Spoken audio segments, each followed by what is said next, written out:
वो एक अरब कौम प्रस बनना चाहता था। वो लीबिया को एटॉमिक पावर बनाना चाहता था।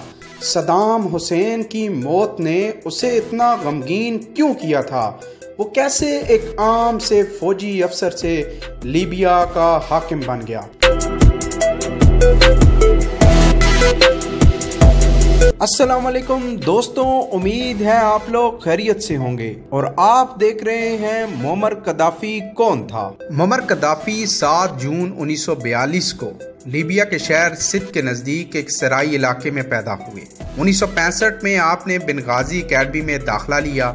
1966 से 1969 तक आपने बरतानिया की रॉयल मिलिट्री अकेडमी में फौजी तालीम हासिल की और 1969 में आप मुल्क वापस चले आए। 1969 में जब कद्दाफी अभी जूनियर ऑफिसर थे तो अपने दीगर फौजी अफसरों को साथ मिलाकर फ्री ऑफिसर मूवमेंट चलाई और लीबिया के शाह अदरीस के खिलाफ बगावत कर दी। आप बगैर खून बहाए लीबिया के हाकिम भी बन गए। कामयाब बगावत के बाद कद्दाफी रेवोल्यूशनरी काउंसिल के चेयरमैन और लीबियन आर्मी के chief of the arm staff भी बन गए। इक़्तिदार हासिल करने के बाद कद्दाफी ने लीबिया में अपना मुनफरिद तर्ज हुकूमत मुतारिफ करवाया। मुअम्मर कद्दाफी का निज़ाम हुकूमत कम्युनिज्म और कैपिटलिज्म से बिल्कुल भी अलग था। ये मुअम्मर कद्दाफी का अपना बनाया हुआ निज़ाम था। इसको दुनिया में तीसरी आलमी थ्योरी के तौर पर देखा जाता था। यह तरीका हुक्मरानी अरब कौम परस्ती और सोशलिज्म का मिक्सचर था। मुअम्मर कद्दाफी की लीबिया में शोहरत की एक अहम वजह इस्लाम से मोहब्बत को भी माना जाता है। मुअम्मर कद्दाफी ने अपने इब्तदाई दौरे इक़्तिदार में मुल्क में जारी इस्लाम मुखालिफ प्रोपेगेंडास को सख्ती से कुचल दिया था। शराब और कसिनोस पर मुकम्मल पाबंदी लगा दी गई थी। 1977 में जमहरिया के नाम से एक ऐसा निज़ाम मुतारिफ करवाया गया जिसमें बज़ाहिर इख्तियार अवाम पर मुश्तमिल हज़ारों पीपल्स कमेटियों के हाथों में दिया गया, लेकिन माहिरीन के मुताबिक कर्नल कद्दाफी ही इन तमाम मामलात के सरबराह हुआ करते थे। कद्दाफी के अपने खित्ते के ममालिक में भी बड़ा असर व रसूख हुआ करता था। तेल पैदा करने वाली तंजीम ओपेक में भी कर्नल ने अपने हमायती पैदा कर लिए थे, जिसकी वजह से 70 की दिहाई में तेल की पैदावार में कमी करके कद्दाफी ने अमेरिका और यूरोप को तवानाई के बोनान से दोचार किया था। कर्नल कद्दाफी 70 की दिहाई से अरब कौम परस्ती के अलमबरदार रहे और उन्होंने उर्दन, शाम और मिस्र को साथ मिलाकर कई मुआहदों में इन मुल्कों को एक कर दिया। 1988 में स्कॉटलैंड के एक जहाज को तबाह करने का इल्ज़ाम लीबिया के बशिंदों पर लगाया गया, पर कद्दाफी ने अपने शहरियों को आलमी अदालत के हवाले करने से इनकार कर दिया, जिसकी वजह से अक़वाम मुत्तहिदा ने लीबिया पर माशी पाबंदियाँ आयद कर दी। अरब मुल्कों ने भी कद्दाफी को सख्त मायूस किया और लीबिया की हमायत करने से इनकार कर दिया।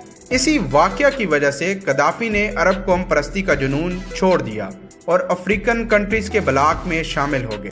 कद्दाफी अपने मुल्क को एटॉमिक पावर बनाना चाहता था, पर जल्द ही उसके राज दुनिया में अफशा हो गए और लीबिया पर पाबंदियाँ लगा दी गईं। पहले जहाज का वाक़या और फिर ये एटॉमिक पावर वाले मामले ने कद्दाफी को दुनिया में बिल्कुल अकेला कर दिया। आखिरकार 2003 में कद्दाफी ने अमेरिका की शराइत मान ली। बाद में कद्दाफी ने अपने शहरियों जिन पर हमला करने का इल्ज़ाम था उनको भी आलमी अदालत के हवाले कर दिया। कर्नल कद्दाफी ने उस जहाज़ में मर जाने वाले लोगों के अहले खाना को अरबों डॉलर हर्जाने के तौर पर भी अदा किए थे। कर्नल कद्दाफी दुनिया भर में मुख्तलिफ आज़ादी की तंजीमों को सपोर्ट और फंडिंग करते रहे, जिसमें तंजीम आज़ादी फ़लस्तीन, आयरिश रिपब्लिकन आर्मी और अफ्रीका की कई तंजीमें भी शामिल हैं।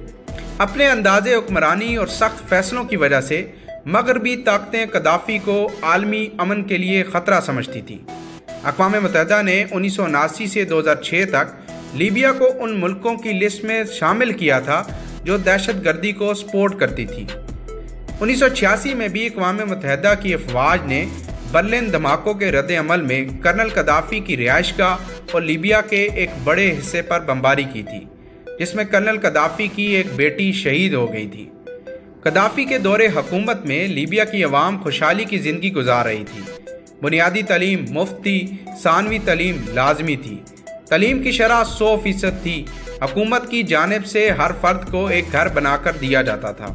पैदाइश के बाद बच्चे के नाम वजीफ़ा जारी कर दिया जाता था। लीबिया योमिया 16 लाख बैरल तेल पैदा करता था, जो कि अब सिर्फ 6 लाख बैरल रह गया है। कदाफी मिस्र के रहनुमा जमाल अब्दुल नासिर से अकीदत रखते थे। कदाफी को जमहूरियत बिल्कुल पसंद नहीं थी। वो फिदल कास्त्रो और सदाम हुसैन को अपना दोस्त समझते थे।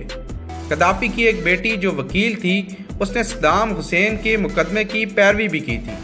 जब सदाम हुसैन को फांसी दे दी गई तो कदाफी इतना गमगीन हुआ कि उसने मुल्क में 3 रोज़ा शोक का ऐलान कर दिया। यूरोप और अमेरिका ने कदाफी की इस हरकत पर शदीद एहतजाज भी किया और कदाफी को इक़्तिदार से हटाने की ठान ली।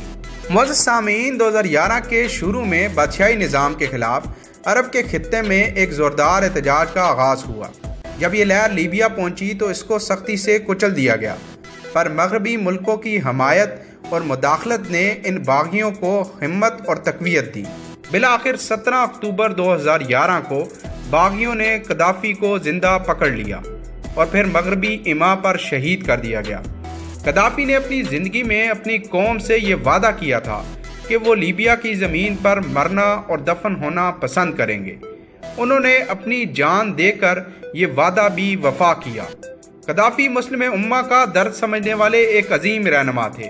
कदाफी में बज़ाहिर लाख बुराइयां ही क्यों न थीं, लेकिन वो मुस्लिम उम्मा और लीबिया की आवाम के लिए हमेशा लड़ते रहते थे। दोस्तों, अगर आपको हमारी ये वीडियो पसंद आई तो हमें कमेंट सेक्शन में ज़रूर बताइएगा।